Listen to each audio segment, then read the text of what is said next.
Hello to all you comic freaks and geeks out there. My name is T-Dot, and this is another edition of SuperWho.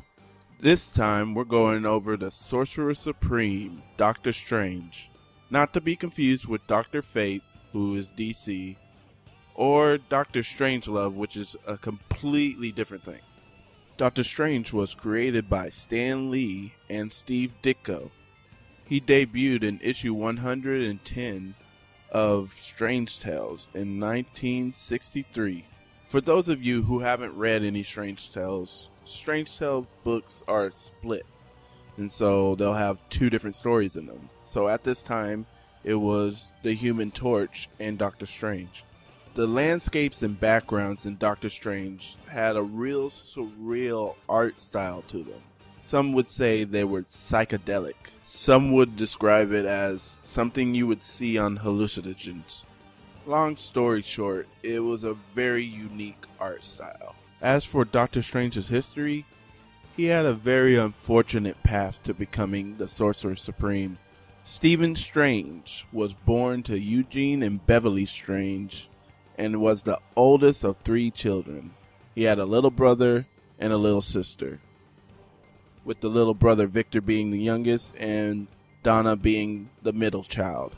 When Stephen was 11 years old, Donna got hurt, and aiding her put him on the path to becoming a doctor.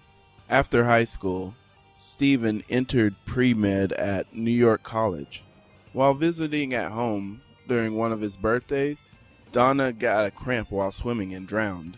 Stephen saw it as a personal failure, but he kept going with his medical studies. In fact, Stephen earned his medical degree in record time.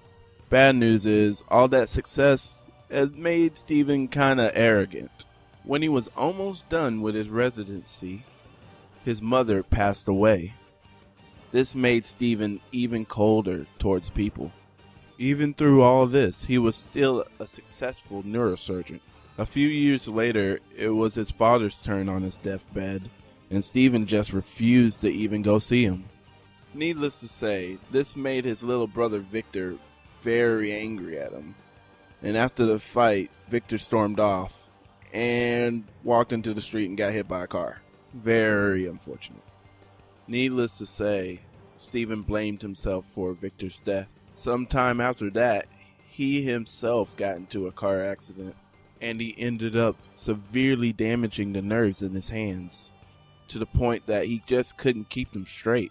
With an injury like this, he could no longer be a neurosurgeon. He was way too proud to take a teaching or mentoring job, so he started searching desperately for something that could fix his hands, even going so far as to use up all of his money.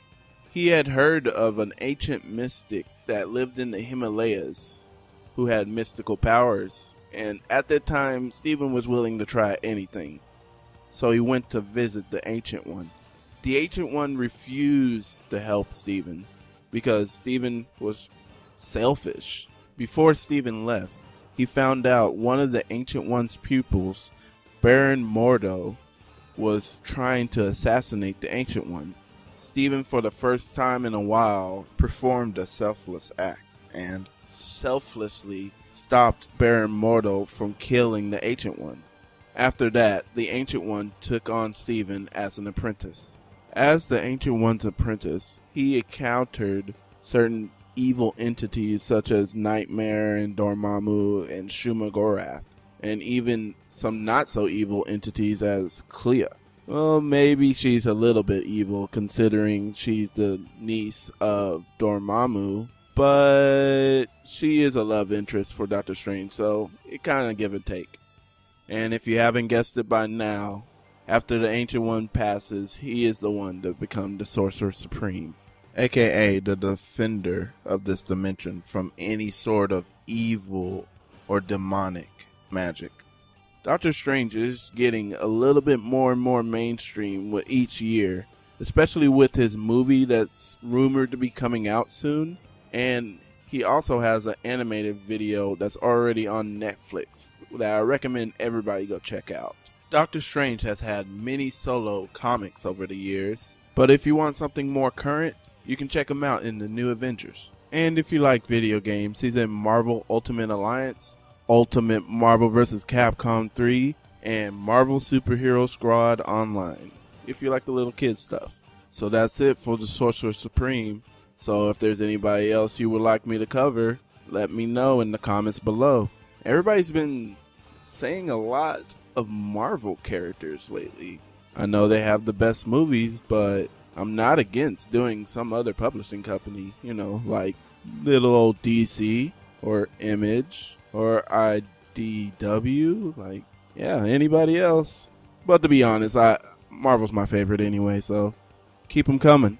Speaking of Marvel characters, the next character I'm going to cover is Captain Marvel. Wait, no, not this one. Oh, that's a good one, but not this one either. Yeah, this one, Monica Rambeau. She's currently known as Spectrum in the Mighty Avengers, but she changes her name so many times that she might have a different name by the time the next episode comes out. And don't forget to hit that subscribe button so we can let you know when the next SuperWho comes out. Or if you want to go straight to the source, go to confreaksandgeeks.com.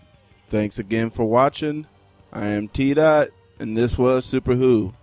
Till next time, peace.